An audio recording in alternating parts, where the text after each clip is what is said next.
Eu acredito que a maioria aqui já sabe, já conhece o meu testemunho. Eu era da Congregação Cristã no Brasil, casei com a Gisele e me mudei para Sorocaba para abrir uma escola de inglês. Lá naquele lugar improvável, chegou alguém, pastor Chão, e compartilhou o evangelho com a gente pela primeira vez. Depois de alguns meses fazendo discipulado, estudando um pouco da palavra de Deus, nos convertemos. Ainda ficamos na congregação depois uns 4, 5 meses, ainda frequentando a Igreja Batista e indo na congregação até a gente quebrar os laços ali, o relacionamento. Mais ou menos um ano depois da nossa conversão, eu já tinha convicção do meu chamado. Eu já sabia que Deus queria que eu o servisse em tempo integral. Como? Como que eu vou fazer? Vou fechar a escola? Vou para Curitiba para estudar? Como? Vou largar tudo? Vou viver do quê? Vou viver de fé? Era de fé, mas eu não sabia ainda. Sem chance, Deus, não vou não.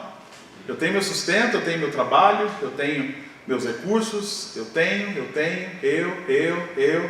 e briguei com Deus aí por cerca de 5 anos, com o chamado, até que Deus realmente começou a cobrar, começou a apertar, começou a disciplinar, até que eu cedi ao chamado e comecei a estudar, Pastor Shawn, na época, me ajudou muito com essa parte dos estudos. A gente conseguiu achar uma faculdade que poderia me auxiliar em inglês, e aí eu comecei a me preparar teologicamente.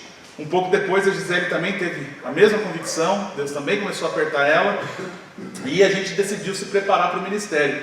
A única exigência dela, Seminário Batista Regular do Sul. Não vou estudar online com você não, eu quero ir para lá, quero ir para o Sul. Aí eu, de novo, como? Como que eu vou para o Sul? Como que eu vou para Curitiba para estudar? Como que eu vou sobreviver? E a escola? Eu vou viver do quê?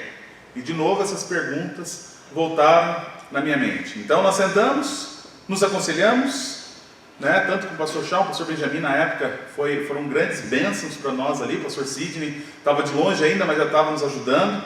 Vamos vender a escola. O dinheiro da escola a gente está pronto, a gente vende a escola, pega esse dinheiro, vai para Curitiba, paga o seminário à vista, vamos para o campo missionário, já tem dinheiro para começar um projeto. Deus, é só assinar aqui embaixo que o plano é perfeito. O Senhor preparou tudo isso para a gente fazer dessa forma. Só que Deus olhou para baixo, olhou para nós, falou: não vai ser desse jeito não. Está muito fácil, eu acho. Você não está tendo fé, você está dependendo de você ainda.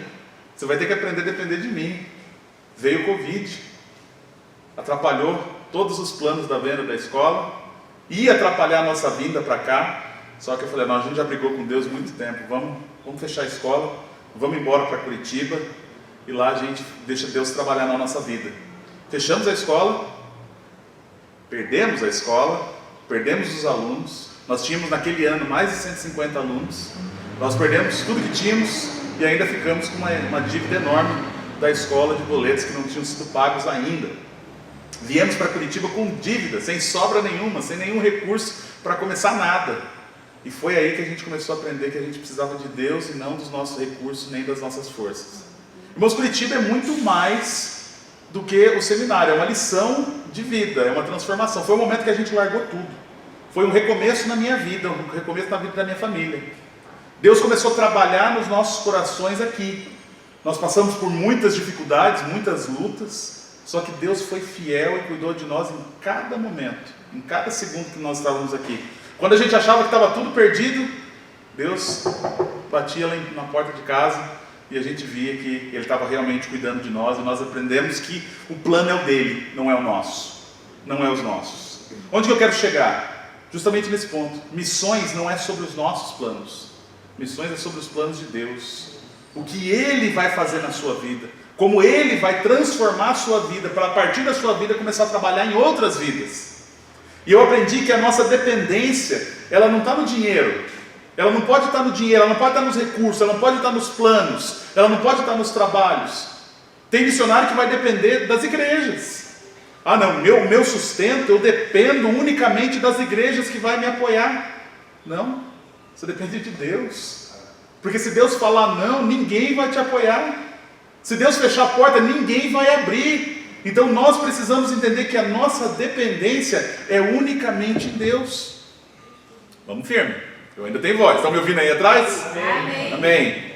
A nossa dependência, ela não... Agora até é bom que eu possa andar agora. A nossa dependência não pode estar nos nossos planos. Porque a gente vai fazer planos e é esperado que esses planos sejam feitos, mas a própria palavra de Deus fala que a resposta certa vem lá do Senhor. A nossa dependência tem que ser em Deus. Ontem nós vimos, através da vida do apóstolo Paulo, Lucas e Timóteo, que estão nessa viagem, nós vemos eles querendo ir para a Ásia, Deus fala não, depois eles querem ir para a Bitínia, Deus fala não de novo. O Espírito Santo falou não, fechou portas para eles, mas abriu outras portas também. Nós falamos sobre as portas que são fechadas por Deus, e muitas vezes a gente fica frustrado com essas portas. Muitas vezes a gente olha para aquilo que Deus está falando não, e é gostoso chegar aqui e falar, olha, Deus fez isso na minha vida. Eu perdi a minha empresa. Eu vim para cá, é bonito falar, mas passar por isso não é legal não. É gostoso agora, que já passou, que eu vi a mão de Deus trabalhando em cada detalhe, que eu vi Deus cuidando da minha família em cada segundo. Aí é gostoso você falar, mas quando você está passando pelo vale, que você está passando pelas dificuldades, às vezes você não vê uma porta aberta. Às vezes você só vê um muro na sua frente, você não sabe o que você vai fazer. Você não sabe para onde você ir. O único lugar que você pode chegar é no trono de Deus e pedir pela misericórdia dele. Eu falo que quando você está no fundo do poço, você só pode olhar para cima.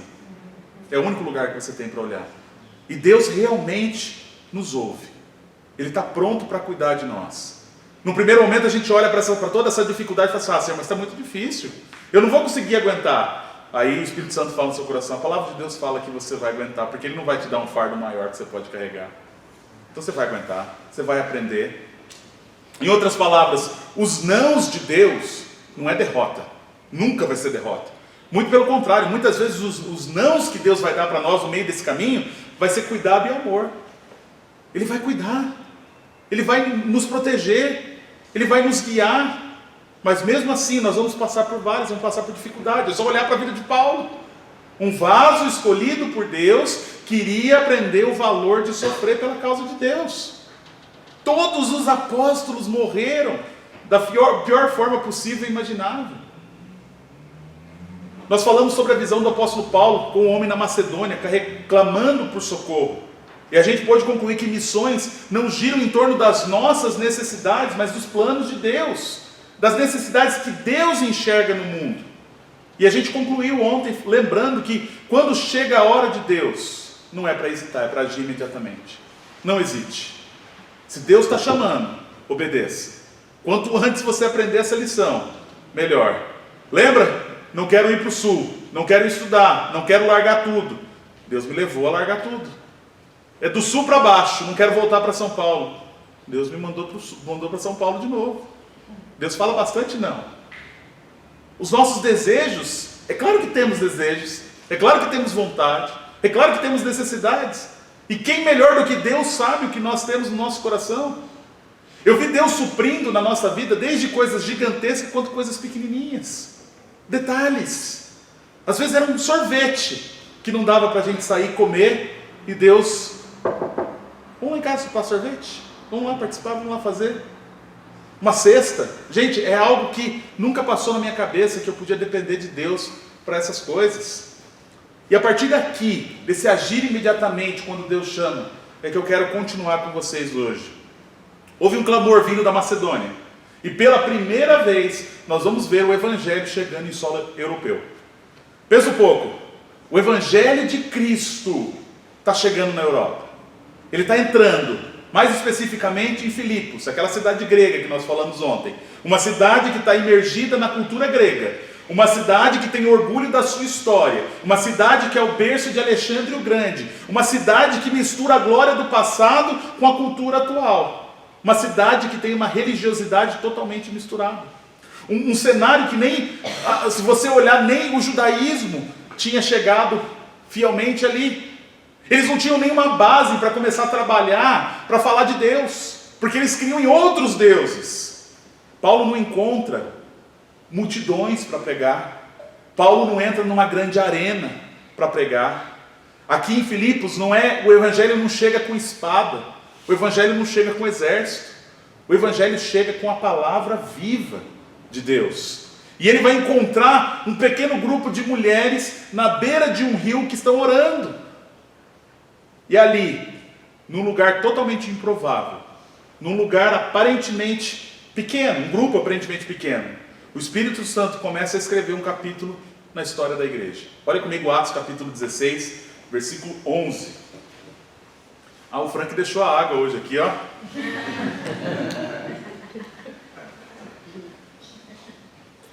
Amém.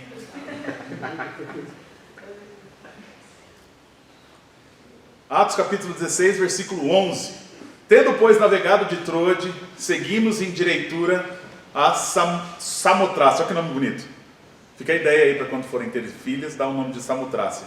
No dia seguinte a Neápolis, e dali a Filipos, cidade da Macedônia, primeiro do distrito e colônia. Nesta cidade permanecemos alguns dias. No sábado, versículo 13, no sábado saímos da cidade para junto do rio, onde nos pareceu haver um lugar de oração.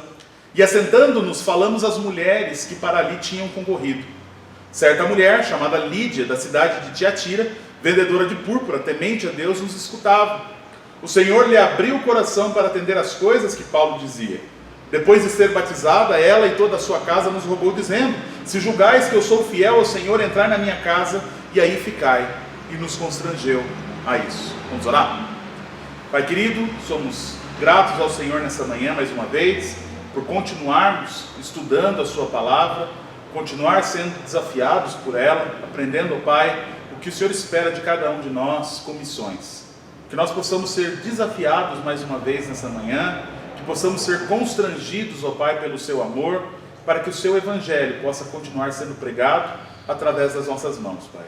Nos use como instrumentos seus, para que nós possamos glorificar o Senhor através de nossas vidas. É isso que nós oramos, em nome de Cristo Jesus. Amém. Paulo, Lucas e Timóteo. Eles chegam numa cidade grande, a cidade de Filipos. O evangelho está tocando solo europeu pela primeira vez. E numa praça lotada, numa sinagoga cheia de gente, aonde Paulo vai pregar o evangelho. Não. Ele vai na beira de um rio, aonde tem um pequeno grupo de mulheres. Algo totalmente improvável, num lugar totalmente improvável.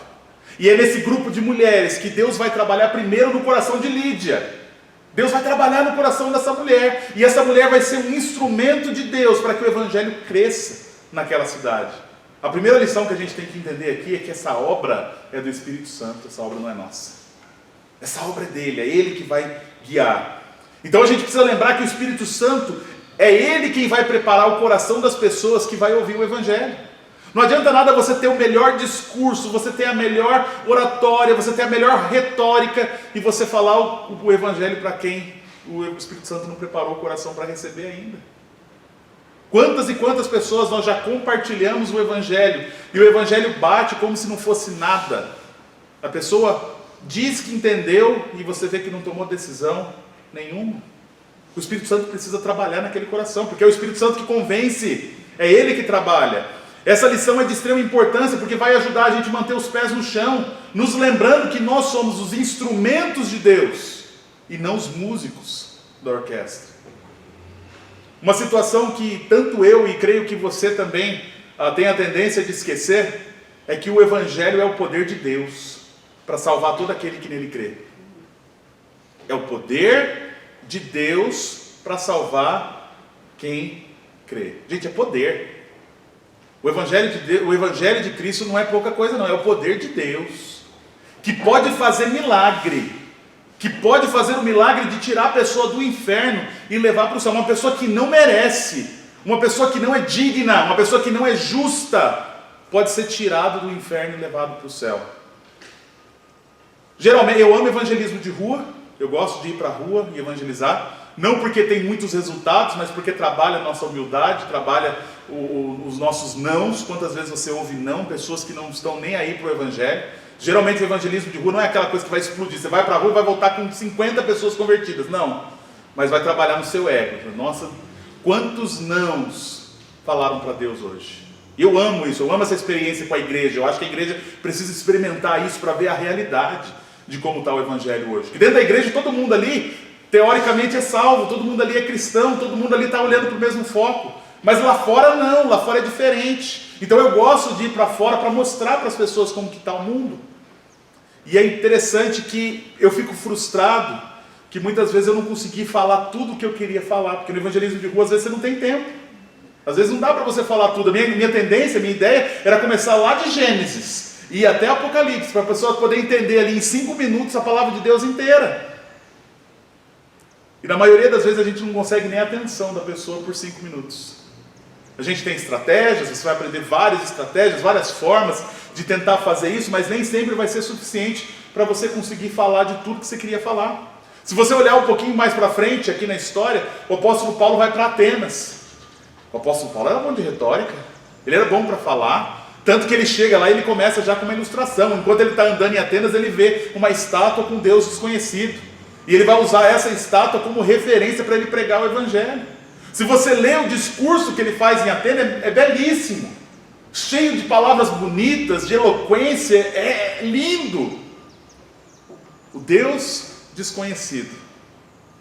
Quando ele vai falar da ressurreição, os atenienses falam, não, a gente não acredita nessas coisas. Sobre isso a gente vai te ouvir num outro momento. O que adiantou toda a eloquência? O que adiantou todo aquele discurso bonito? O que adiantou todo aquele falatório?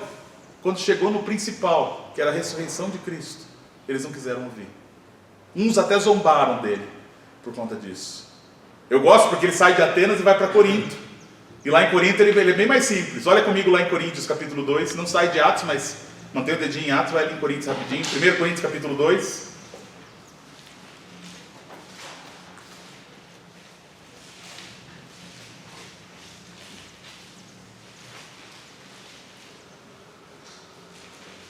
Versículo 1.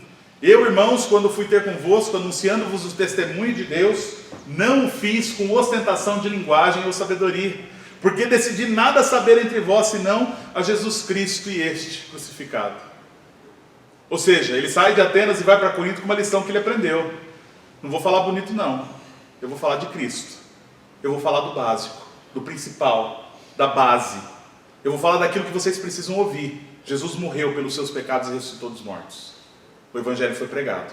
O Espírito Santo pode começar a trabalhar agora. O Espírito Santo pode começar a transformar os corações, convencer os corações do pecado, da justiça e do juízo. A mensagem foi compartilhada. Eu aprendi no seminário que a Bíblia tem 66 livros, mas o evangelho, 9 palavras. Jesus morreu pelos nossos pecados e ressuscitou dos mortos. Isso é o evangelho. Jesus morreu pelos nossos pecados e ressuscitou dos mortos. Essa é a base, esse é o principal que eu preciso compartilhar. A partir daqui, o Espírito Santo vai trabalhar naquele coração e ele vai convencer aquela pessoa. A partir daqui eu compartilhei o que realmente importa. Não é oratória, não é falar bonito, não é falar palavras difíceis, não é pregar um evangelismo que não parece um evangelismo, parece mais um sermão. É gostoso, eu vou falar que é gostoso quando você pega uma pessoa interessada, uma pessoa que faz perguntas, uma pessoa que quer te ouvir, é maravilhoso. Mas quantas pessoas assim você vai encontrar? Quantas pessoas dispostas a fazer um estudo sistemático das Escrituras vai querer fazer? Pouquíssimos. Por isso a gente precisa ir no básico.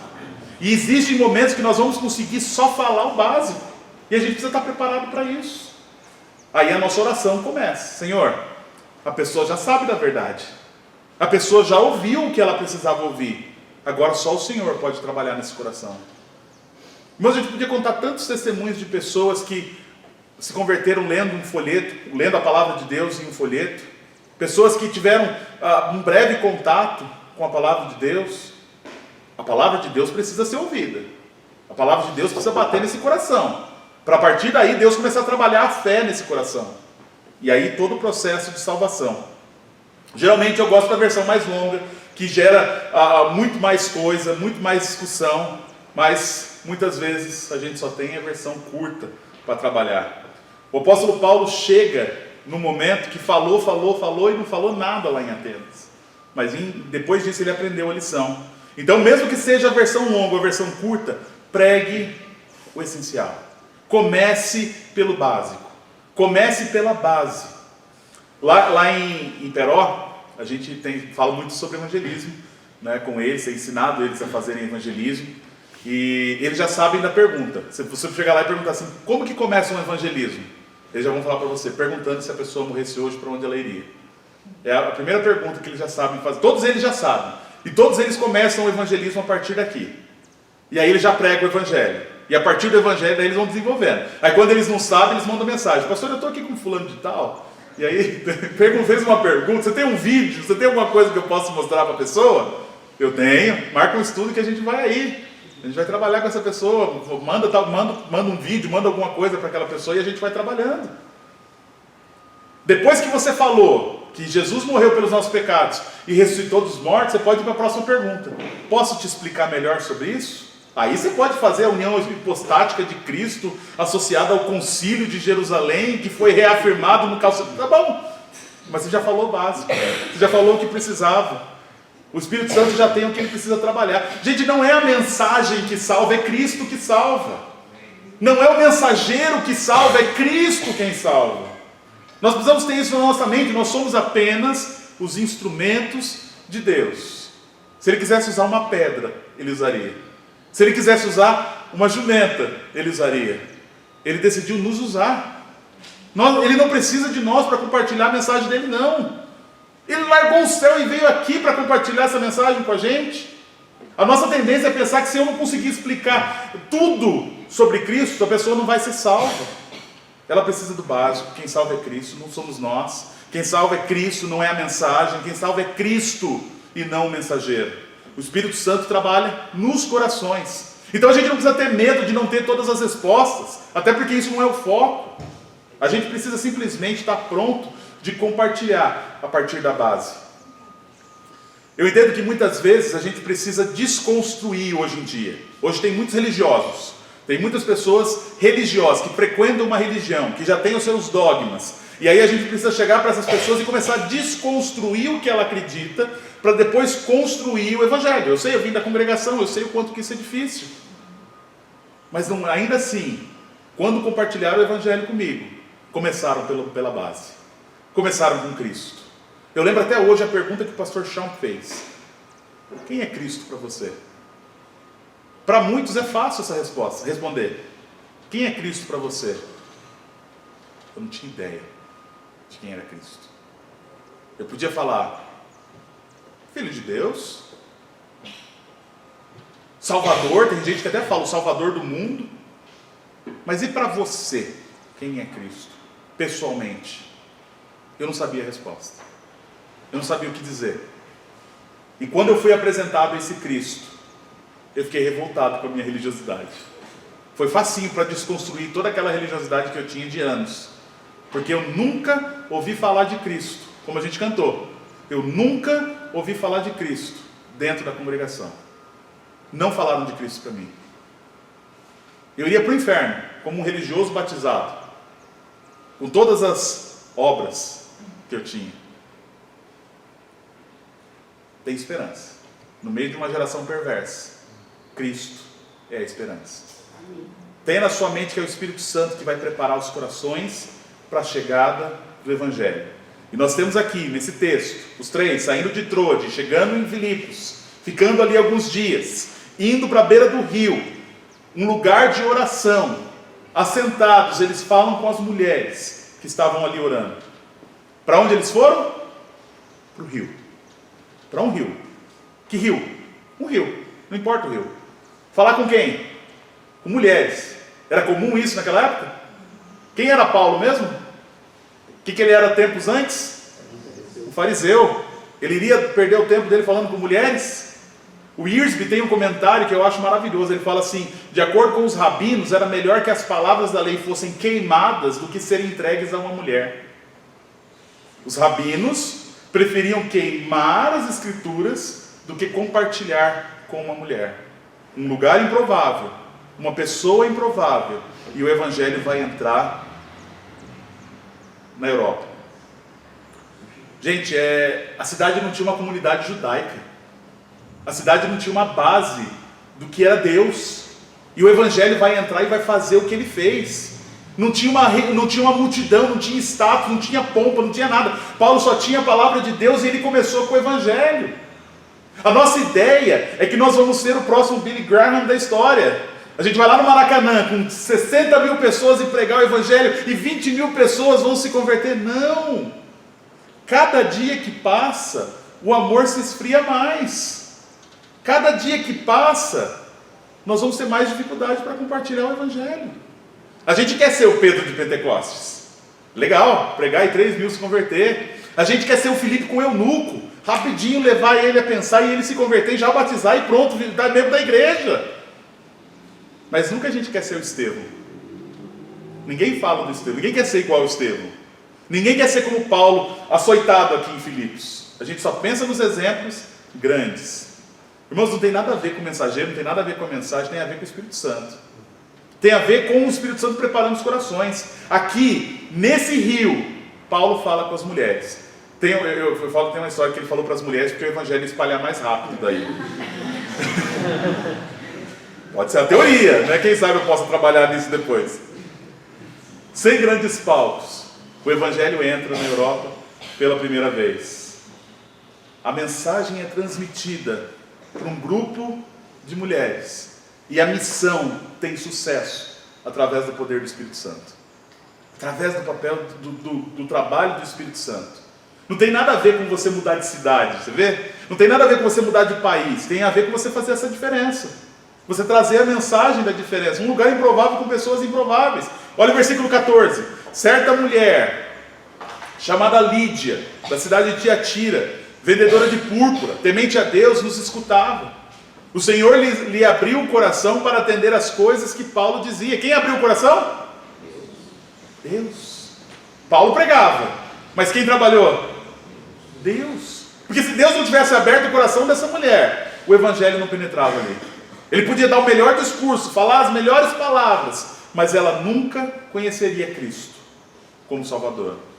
Não foi a oratória dele, não foi a estratégia dele, até porque ele não teve estratégia, foi Deus que levou ele ali. Não foi a influência cultural, porque aquela cultura estava imergida na perversidade e no paganismo.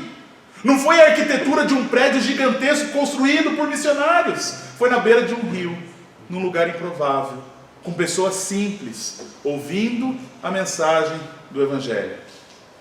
Eu pensava que ser missionário eu ia sair daqui e eu precisava ter muito dinheiro para poder construir uma igreja. Gente, isso não é missão. Missão é você levar o Evangelho. A igreja é consequência. Você ter um lugar para você cultuar a Deus, seja grande, seja pequeno. Nós estávamos num salãozinho de 6x11. Alguns dos jovens aqui foram lá, viram o tamanho do salão que nós tínhamos. Nós colocamos 70 crianças lá dentro desse salão. Fala aí, Frank, como foi conter 70 crianças com cadeiras de escola, com o braço de escola, os jovens fazendo barreira para não cair em cima das crianças, chovendo lá fora. A Júlia estava lá também. 70 crianças cabem dentro de um prédio de 6x11. Pode tentar. Funciona. Não é o lugar. Nós temos o Renan. Eles vieram aqui no dia do seminarista do ano passado. Ele passou, a sogra dele era batista. E aí quando ela viu a faixa que ia ter uma igreja batista, ela ficou super feliz. Ela mandou, a gente deixou o WhatsApp, ela entrou em contato com a gente, falando que queria visitar. Aí esse Renan, ele era da congregação também. Ele veio para Curitiba para estudar na base missionária que tem aqui. Eu não sei nem o nome da religião deles lá. Ficou aqui um ano. Não sabia nem quem era Cristo, mas estava estudando para ser missionário. E aí ele passou na frente da igreja e ele viu o prédio e falou assim: mas nunca que eu vou numa igreja dessa, numa garagemzinha dessa. Nunca que eu vou me enfiar num negócio desse daqui, passar essa vergonha. Ele é um dos mais fiéis que nós temos hoje lá. Ele foi no salãozinho. Quando o pastor Benjamin que fez o estudo com ele, aí o pastor Benjamin ensinou que ele era filho do diabo. Aquilo para ele chocou ele de uma maneira. Ele fala que ele ficou decepcionado com o pastor Benjamin com aquela história que ele era filho do diabo. E aí ele começou a buscar na palavra de Deus quem que ele era. Eu vou mostrar para ele que eu não sou filho do diabo. E conforme ele lia, ele falou assim: eu sou filho do diabo mesmo. Eu preciso de Cristo. E ele está com a gente super fiel. Ele, a esposa era batista, foi batista por 40 anos. Se desviou, chegou lá, não tinha certeza de salvação. Ela entendeu que ela nunca tinha sido salva. Ela era uma religiosa, era batista. Ia morrer como batista, mas ia para o inferno também como uma batista. Gente, o Evangelho transforma vidas. Nós temos visto vidas sendo transformadas pelo Evangelho. Porque ele é o poder de Deus, primeiro para salvar aquele que crê. Mas ele vai transformar vidas. Se você não tem essa visão de que o Evangelho é poderoso, você está no lugar errado. Você está indo, traçando o caminho errado. Você tem que ter fé nesse Evangelho. Você tem que experimentar desse Evangelho. Porque é lindo, é maravilhoso. é milagroso. Eu gosto da história de Jesus Cristo com o jovem rico, lá em Mateus. O jovem rico chega para Jesus cheio de pompa. O que eu tenho que fazer para ser salvo, Jesus? Aí Jesus simplesmente fala: guarda os mandamentos. Ele ainda é ousado, né? Quais? Todos, né? Não matar, não roubar, não fazer isso, não fazer aquilo. Aí, eu faço todos. Aí Jesus: ó, parabéns, vende tudo e me segue. Dou todo o dinheiro para os pobres e me segue. Aí você me quebra, né? Aí não dá, né, senhor? Aí vai ser difícil. Hoje não compensa, não vou. E os discípulos ficam pensando, porque eles viram essa cena. E aí eles chegam para Jesus depois e falam: Jesus, se for desse jeito, guardando os mandamentos, fazendo tudo isso, quem vai ser salvo? Qual é a resposta de Jesus? Ninguém. Porque isso é impossível ao homem. A salvação é impossível ao homem. Ainda bem que ele não para ali. Mas para Deus, não há nada impossível. Deus pode salvar o perdido. Deus pode fazer milagre.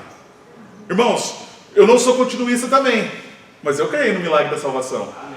Eu creio que Deus pode transformar vidas.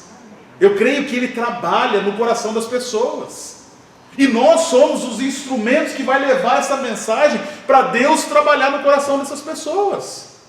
O apóstolo Paulo pregou e o Espírito Santo trabalhou. E esse mesmo Espírito Santo que trabalhou no coração de Lídia é o mesmo Espírito Santo que se propõe a trabalhar hoje nas vidas.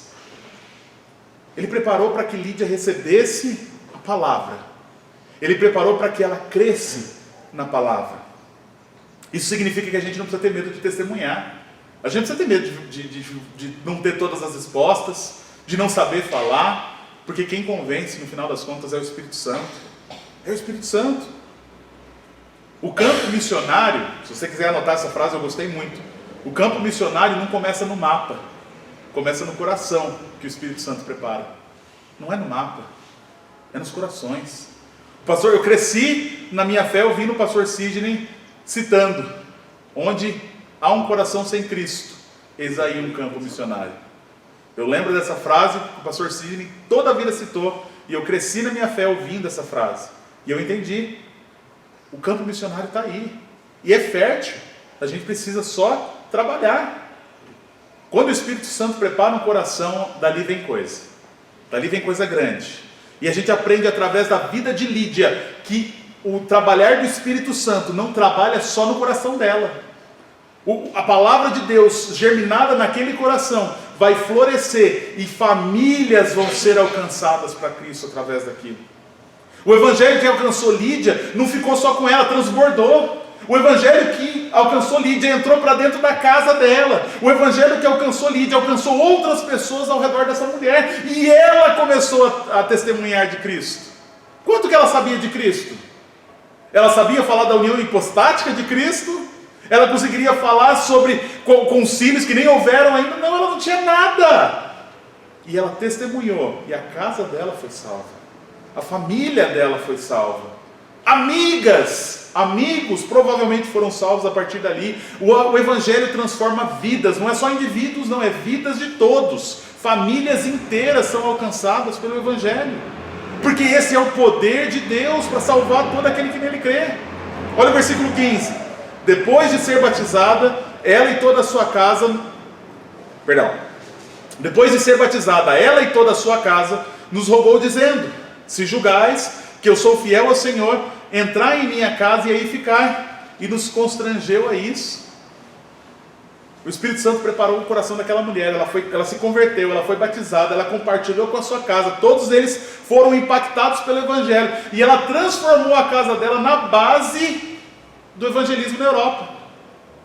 O evangelismo na Europa começou na beira de um rio, depois foi para a casa de uma mulher, que provavelmente era rica, e ali o evangelho começou a se espalhar, e ela não sabia nada de Cristo, e mesmo assim ela conseguiu compartilhar essa mensagem.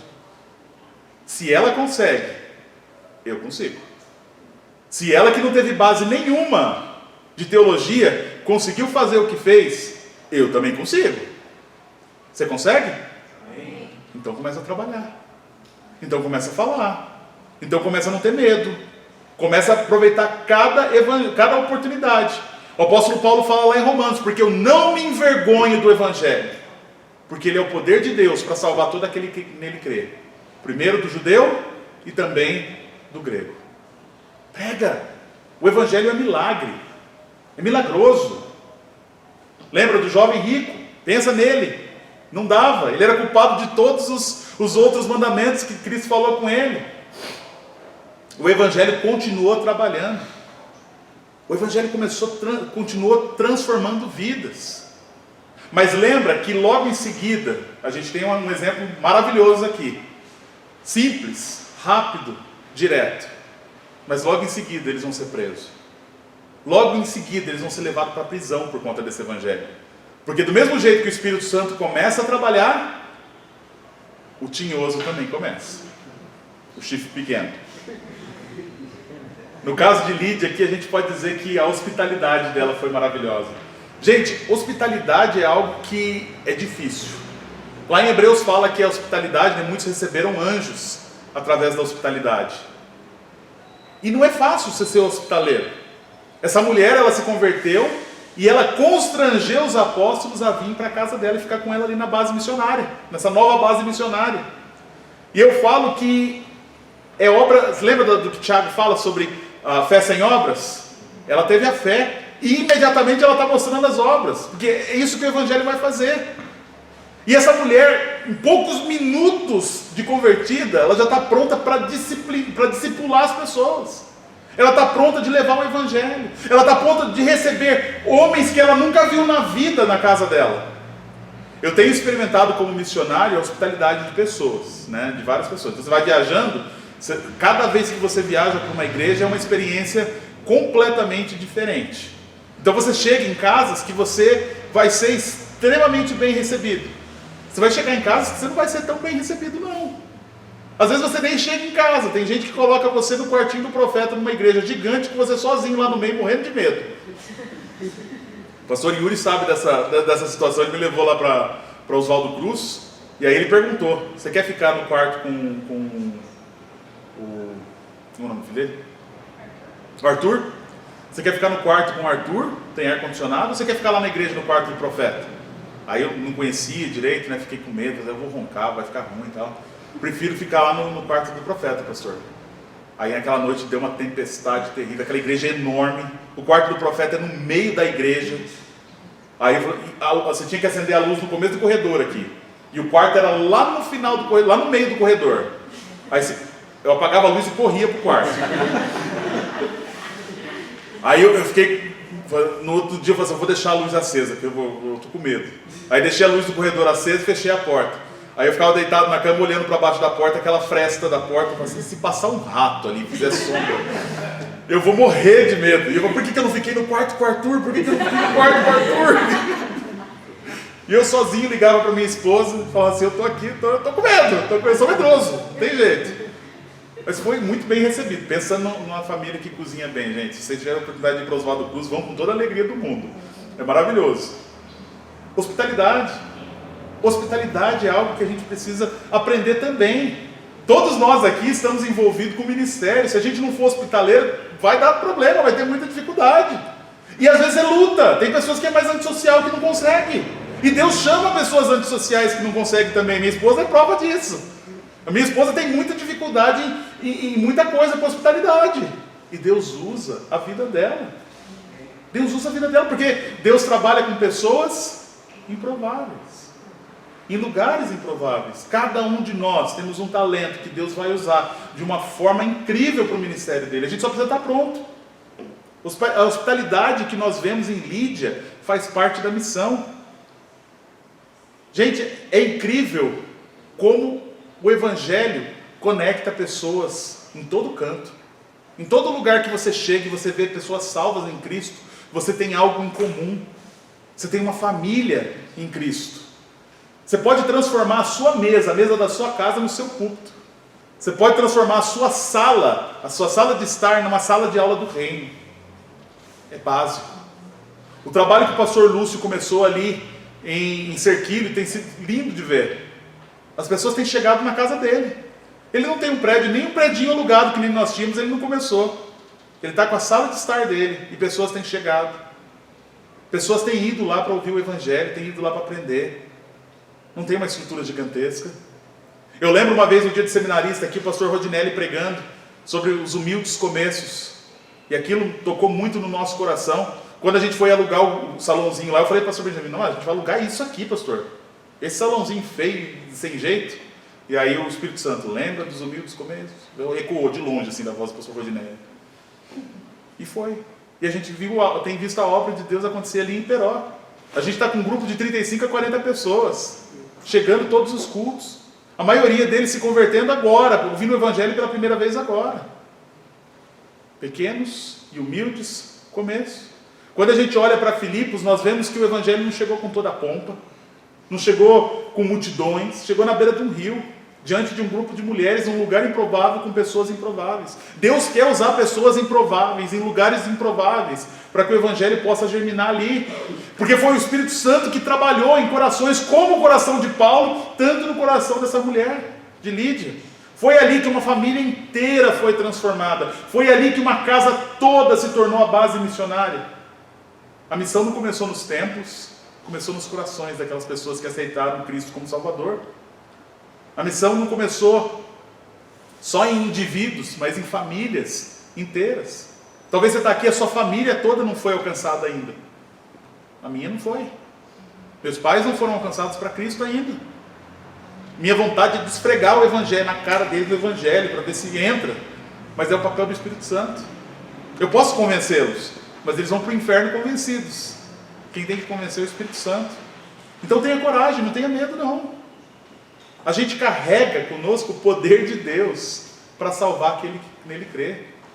Só que nós precisamos estar atentos, porque do mesmo jeito que o Evangelho vai transformar vidas, Satanás vai tentar destruir vidas. A gente precisa estar pronto, porque missões não é romântico. É lindo, é maravilhoso quando a gente olha de trás para frente. Mas às vezes você construir tudo aquilo que Deus tem chamado você para construir vai ser difícil. Nós vamos ver hoje à noite o apóstolo Paulo, Silas, sendo preso, sendo levado para a prisão por conta do Evangelho. E mesmo assim, não deixaram de glorificar o nome de Deus. Porque Deus está no controle. Amém?